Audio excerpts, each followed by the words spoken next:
भक्तगणों, माताओं और बहनों, आप सभी का हृदय से स्वागत है।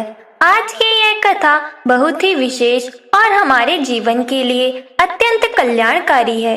क्या आप जानते हैं कि रविवार की सुबह अनजाने में या क्रोध में आकर की गई एक अकेली गलती कैसे हमारे हंसते खेलते घर में बर्बादी ला सकती है।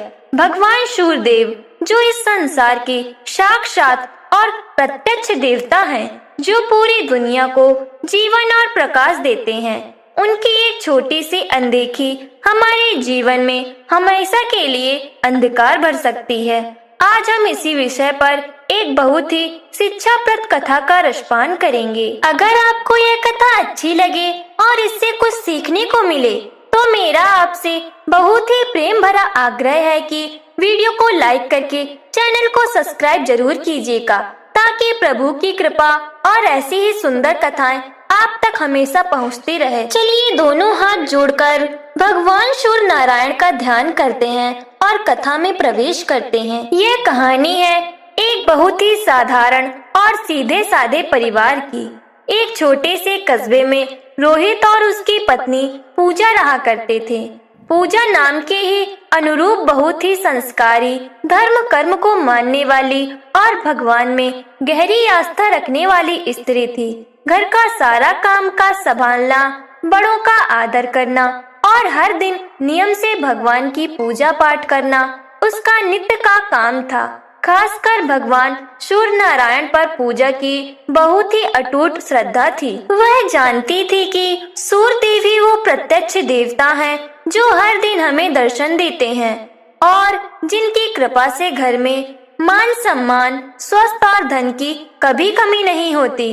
वहीं दूसरी तरफ उसका पति रोहित दिल का बुरा नहीं था।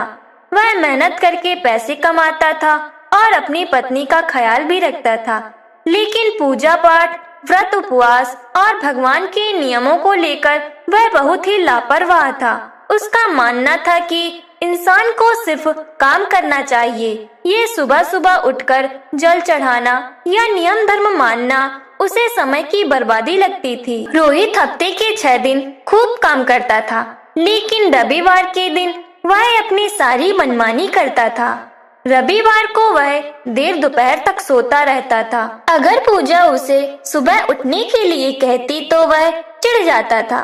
पूजा हर दिन की तरह सुबह जल्दी उठ जाती।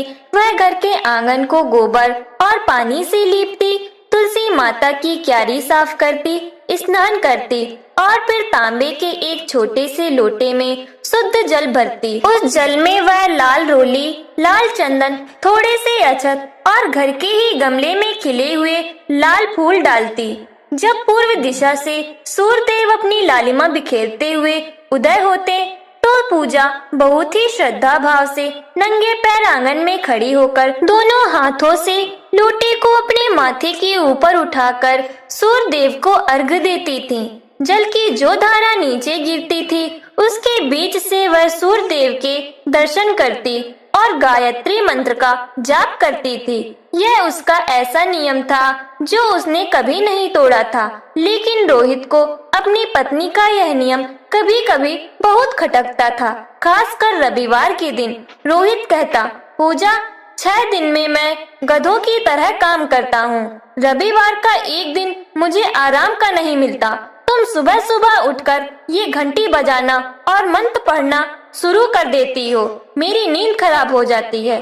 तुम ये सब किसी और समय नहीं कर सकती क्या? पूजा उसे बहुत प्यार से समझाती। सुनिए, भगवान का समय हम नहीं तय करते। सूर्य देव जब उदय होते हैं तभी उन्हें जल चढ़ाने का महत्व है और रविवार तो साक्षात सूर्य नारायण का ही दिन है। इस दिन तो आपको भी जल्दी उठकर स्नान करना चाहिए और भगवान का आशीर्वाद लेना चाहिए। इससे आपके काम में तरक्की होगी और शरीर में रोग नहीं लगेगा। रोहित उसकी बात सुनकर मुंह चिढ़ाता और वापस चादर ओढ़कर सो जाता। पूजा बस मन ही मन भगवान से प्रार्थना करती कि हे प्रभु, मेरे पति नादान हैं, इन्हें सुबुद्धि देना। दिन ऐसे ही बीत रहे थे। घर में सब कुछ ठीक चल रहा था, लेकिन रोहित के अंदर धीरे धीरे घमंड और चिड़चिड़ापन बढ़ने लगा था। उसे लगने लगा था कि वह जो भी कमा रहा है वह सिर्फ और सिर्फ उसकी अपनी मेहनत है, उसमें भगवान का कोई हाथ नहीं है। फिर वह मनहूस रविवार का दिन आया, जिसने इस हंसते खेलते घर की नींव हिलाकर रख दी। शनिवार की रात रोहित अपने कुछ दोस्तों के साथ बाहर गया था। उसने वहाँ तामसिक भोजन किया और बहुत देर रात घर लौटा। वह बिना हाथ मुंह धोए उन्हीं अशुद्ध कपड़ों में आकर बिस्तर पर गिर पड़ा और गहरी नींद में सो गया। अगली सुबह रविवार था। पूजा अपने नियम के अनुसार ब्रह्म मुहूर्त में उठी। उसने घर की साफ सफाई की। नहा धोकर साफ वस्त्र पहने उसने देखा कि रोहित अभी भी औंधे मुंह से सो रहा है। पूजा ने सोचा कि रात में देर से आए हैं, इसीलिए आज इन्हें थोड़ा और सोने देती हूँ। वह चुपचाप बिना आवाज किए अपनी पूजा के काम में लग गई। पूर्व दिशा में सूर्यदेव की लाल किरणें फूटने लगी थीं। पूजा ने तांबे का लोटा लिया, उसमें पवित्र जल, कुमकुम और लाल पुष्प डाले। वह नंगे पैर अपने आंगन में तुलसी के पौधे के पास गई। उसने सूर्यदेव की तरफ मुख किया और पूरे भक्ति भाव से मंत्र उच्चारण करते हुए जल अर्पित करने लगी।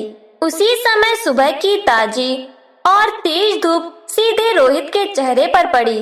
खिड़की खुली हुई थी और सूर्यदेव की किरणें उसके कमरे में आ रही थी। धूप चेहरे पर पड़ते ही रोहित की नींद टूट गई।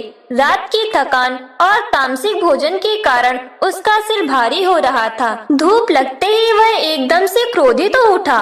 उसने गुस्से में चादर फेंकी और खिड़की बंद करने के लिए उठा। तभी उसे बाहर आंगन से पूजा के मंत्र पढ़ने की आवाज आई। ओम सूर्याय नमः, ओम भास्कराय नमः। रोहित का पारा 7वें आसमान पर पहुंच गया। एक तो नींद खराब हुई, ऊपर से सुबह सुबह वही पूजा पाठ की आवाज। वह बिना चप्पल पहने उन्हीं अशुद्ध कपड़ों में जिनमें वह रात को बाहर से आया था, गुस्से में पैर पटकता हुआ आंगन में आ गया। ये क्या तमाशा लगा रखा है सुबह सुबह, रोहित जोर से चिल्लाया। पूजा एकदम से घबरा गई। उसके हाथों में तांबे का लोटा था और जल की पवित्र धारा नीचे गिर रही थी। उसने डरते हुए कहा, जी मैं तो बस सूर्यदेव को जल अर्पित कर रही हूँ। आज रविवार है, आप क्यों इतनी जोर से बोल रहे हैं? भगवान का समय है, शांत हो जाइए। कौन से भगवान, कौन सा समय? रोहित का गुस्सा बेकाबू हो चुका था। मैंने तुम्हें 1000 बार कहा है कि रविवार को मेरी नींद खराब मत किया करो। मैं कमा कर लाता हूँ, तब इस घर का राशन आता है। ये तुम्हारे जल चढ़ाने से रोटियां नहीं मिलती। पूजा ने रोते हुए कहा, ऐसा मत बोलिए, ये साक्षात नारायण हैं। इनकी कृपा से ही हमारा अस्तित्व है। बस मुझे अर्घ पूरा कर लेने दीजिए, मैं अभी अंदर आती हूँ। लेकिन रोहित के सिर पर तो जैसे विनाश का भूत सवार था। उसे ये बर्दाश्त नहीं हुआ कि उसकी पत्नी उसकी बात मानने के बजाय भगवान का अर्घ पूरा करने पर जोर दे रही है।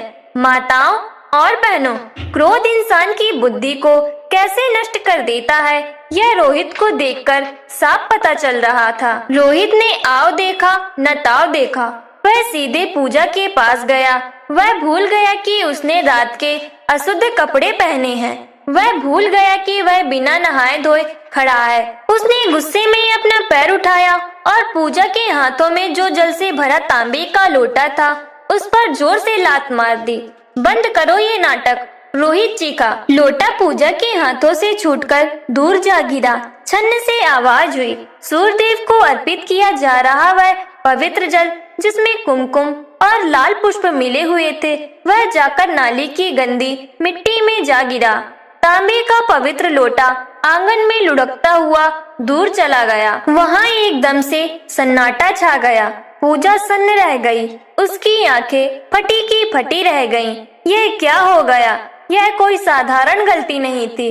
वह सीधे सीधे साक्षात सूर्यदेव का अपमान था, उनके अर्घ का तिरस्कार था। पूजा वहीं जमीन पर घुटनों की बल बैठ गई और फूट फूट कर रोने लगी। वह सिसक कर रोते हुए अपने दोनों हाथ जोड़कर आसमान की तरफ देखने लगी। हे सूर्य नारायण, हे दीनानाथ, मेरे पति को क्षमा कर देना प्रभु। ये अज्ञानी है, ये अज्ञानी है। ये नहीं जानते कि इन्होंने क्या अनर्थ कर दिया है। हे प्रभु दया करना। पूजा के आंसू रुकने का नाम नहीं ले रहे थे। रोहित को अपनी इस हरकत पर कोई पछतावा नहीं था। वह पूजा को रोता हुआ छोड़कर वापस पैर पटकता हुआ कमरे में गया। उसने जोर से खिड़कियां और दरवाजे बंद कर दिए ताकि सूर्य की एक भी किरण अंदर न आ सके। मुझे अब कोई आवाज नहीं आनी चाहिए और मेरे उठने से पहले चाय तैयार रखना। यह कहकर वह फिर से बिस्तर पर लेट गया और अपनी आंखें बंद कर ली। लेकिन माताओं और बहनों, क्या साक्षात देवता का ऐसा घोर अपमान करके कोई चैन की नींद सो सकता है? प्रकृति के नियम बहुत कठोर होते हैं। सूर्यदेव जगत के पिता हैं, वह जीवन देते हैं, लेकिन जब उनके सम्मान को ठेस पहुंचाई जाती है तो बर्बादी को आने में समय नहीं लगता। जैसे ही रोहित ने अपनी आंखें बंद की, आंगन में खड़ी हरी भरी तुलसी के पौधे की कुछ पत्तियां अचानक से पीली पड़कर टूटकर नीचे गिर गईं। घर के अंदर का माहौल एकदम से जैसे भारी हो गया। ऐसा लगने लगा जैसे घर के हर कोने में कोई गहरी उदासी छा गई हो। और रोहित, जो बड़े घमंड से सोने गया था, उसे लेटे हुए अभी 10 मिनट भी नहीं हुए थे कि अचानक उसके सीने में एक अजीब सी बेचैनी होने लगी। उसका शरीर, जो कुछ देर पहले बिल्कुल ठीक था, अचानक आग की तरह तपने लगा। उसे ऐसा महसूस होने लगा जैसे किसी ने उसके शरीर की सारी ताकत खींच ली हो। उसे सांस लेने में हल्की सी घुटन महसूस होने लगी। बाहर आंगन में बैठी पूजा अब भी अपने आंसुओं से उस जगह को साफ कर रही थी जहां पवित्र जल गिरा था। उसका दिल जोर जोर से धड़क रहा था। एक अनजाना सा डर उसके मन में बैठ गया था कि आज रविवार की सुबह भगवान सूर्य के दिन जो ये भयंकर गलती रोहित से हुई है, इसकी कीमत अब इस परिवार को चुकानी पड़ेगी। बर्बादी ने उसके घर की दहलीज पर कदम रख दिया था।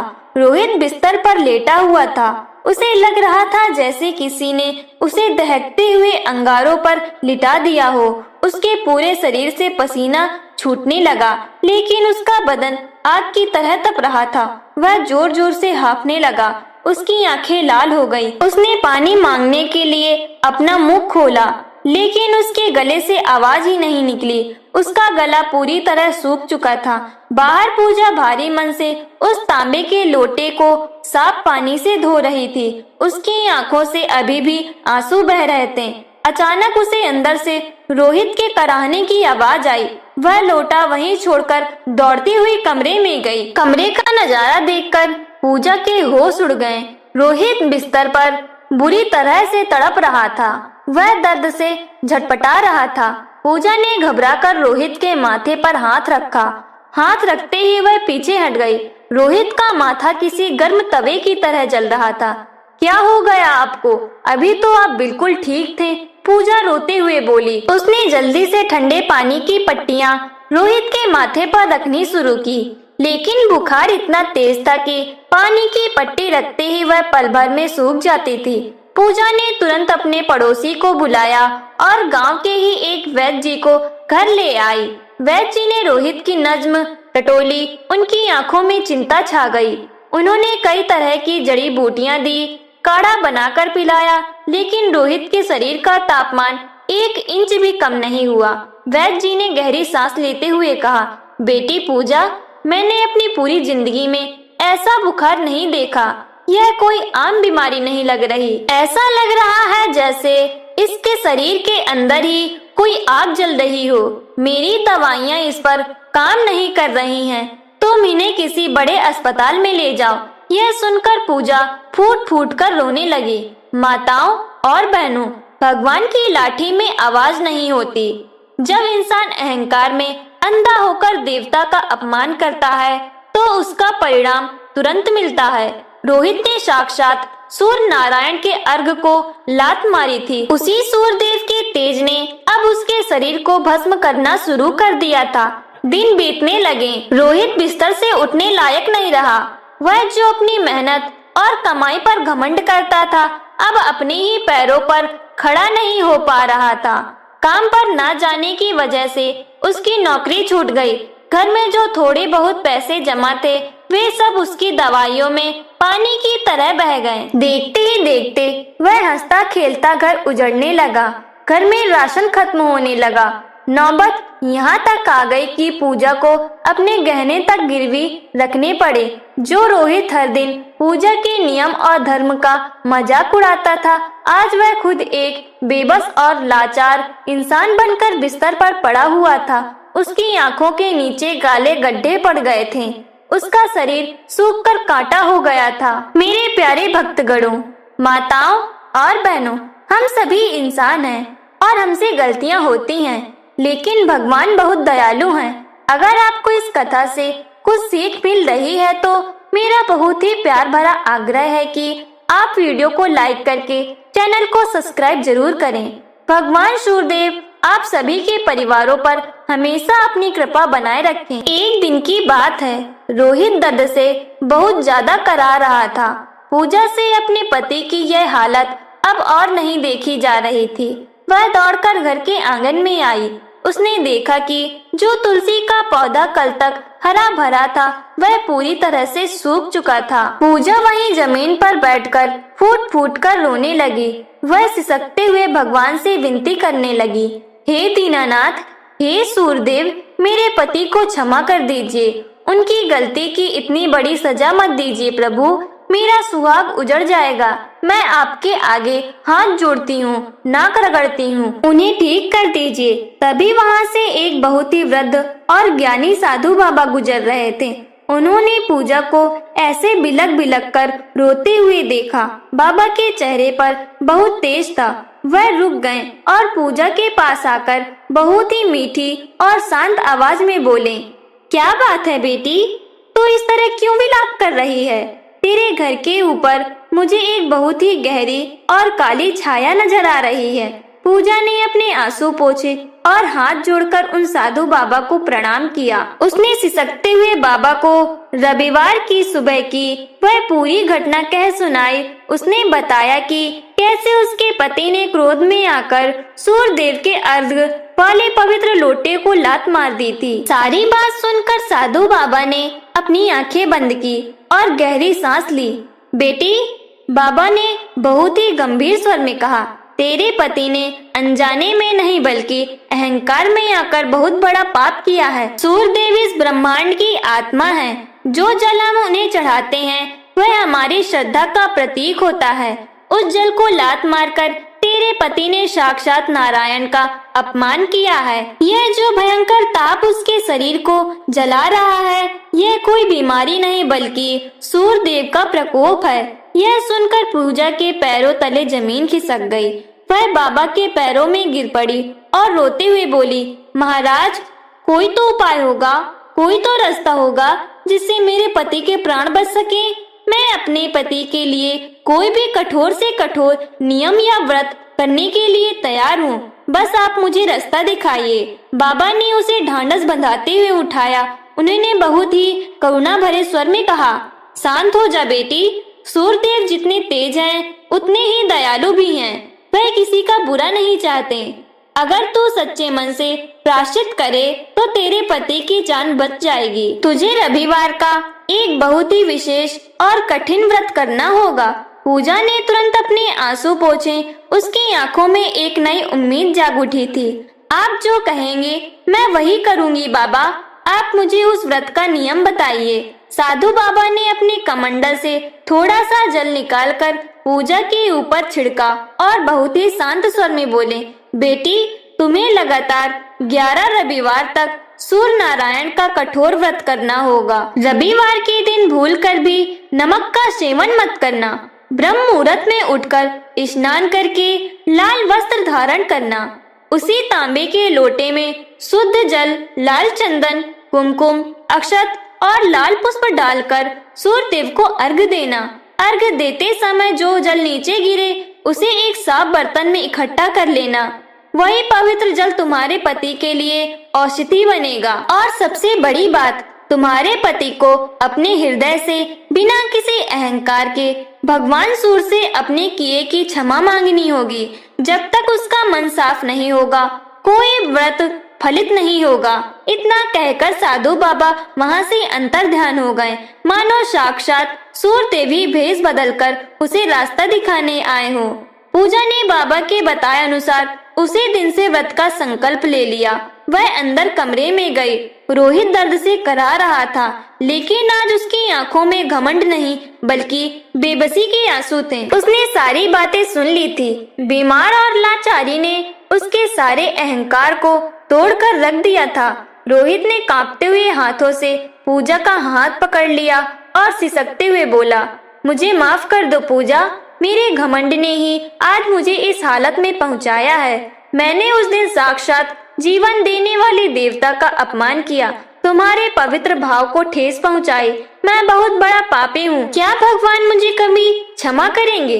पूजा ने रोते हुए रोहित के सिर पर हाथ फेरा और उसे ढांढस बंधाते हुए कहा, आप हिम्मत मत हारिए, हमारे भगवान बहुत दयालु हैं। वो माता पिता की तरह हैं। जब बच्चा सच्ची नीयत से अपनी गलती मान लेता है तो वो उसे गले लगा लेते हैं। आप बस अपने मन में उनका ध्यान करते रहिए। मेरे प्रिय भक्तगणों, माताओं और बहनों, भगवान की कृपा और सच्ची भक्ति में जो शक्ति है वो दुनिया की किसी भी दवा में नहीं है। अगर आप भी मानते हैं कि सच्चे मन से मांगी गई माफी भगवान जरूर सुनते हैं, तो मेरा आपसे प्रेम भरा आग्रह है कि एक बार कमेंट में जय सूरदेव जरूर लिखें और इस वीडियो को लाइक करके चैनल को सब्सक्राइब कर लेना, ताकि ऐसी ही कल्याणकारी कथाएं हम सब मिलकर सुनते रहें। अगला रविवार आया।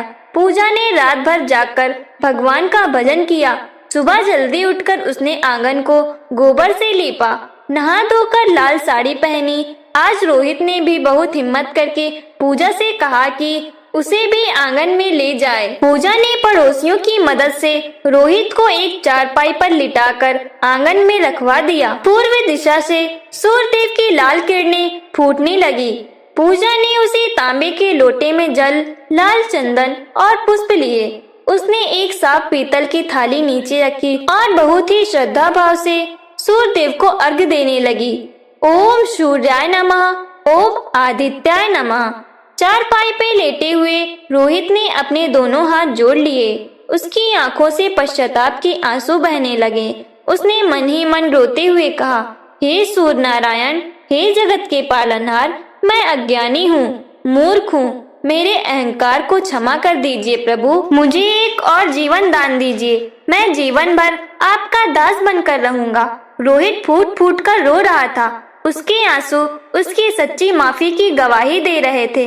अर्घ्य देने के बाद पूजा ने थाली में इकट्ठा हुआ वह पवित्र जल लिया। वह रोहित के पास गई और उस जल के कुछ छींटे रोहित के जलते हुए शरीर पर डाले और फिर उसने 2 बूंद पवित्र जल रोहित के मुंह में डाल दिया।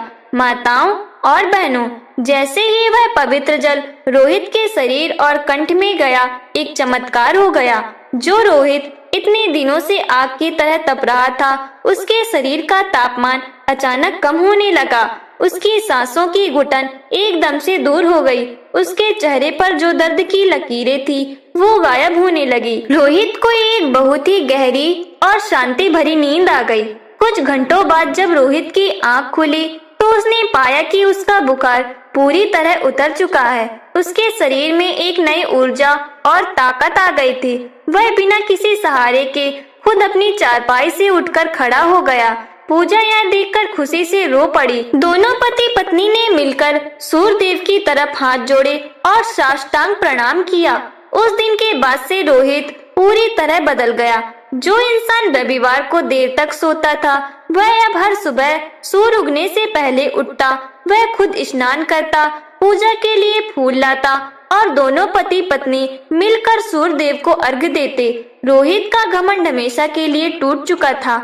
सूर्यदेव की कृपा से उसे अपनी पुरानी नौकरी वापस मिल गई और देखते ही देखते उनका घर फिर से धन्य धान और खुशियों से भर गया। घर का सूखा हुआ तुलसी का पौधा फिर से हरा भरा हो गया। तो मेरे प्यारे भक्तगणों, यह थी भगवान सूर्यदेव की वह चमत्कारी और शिक्षाप्रद कथा, जो हमें यह सिखाती है कि कभी भी अपनी मेहनत या धन पर अहंकार नहीं करना चाहिए। भगवान का अपमान अनजाने में हो या गुस्से में कभी भी बर्बादी का कारण बन सकता है, लेकिन अगर इंसान सच्चे मन से अपनी गलती मान ले तो प्रभु उसे क्षमा करने में भी देरी नहीं लगाते। तो मेरे प्यारे दर्शकों, उम्मीद है कि रविवार की यह चमत्कारी कथा आपको पसंद आई होगी। भगवान सूर्यदेव आपकी सभी मनोकामनाएं पूर्ण करे और आपके जीवन में खुशहाली लाएं।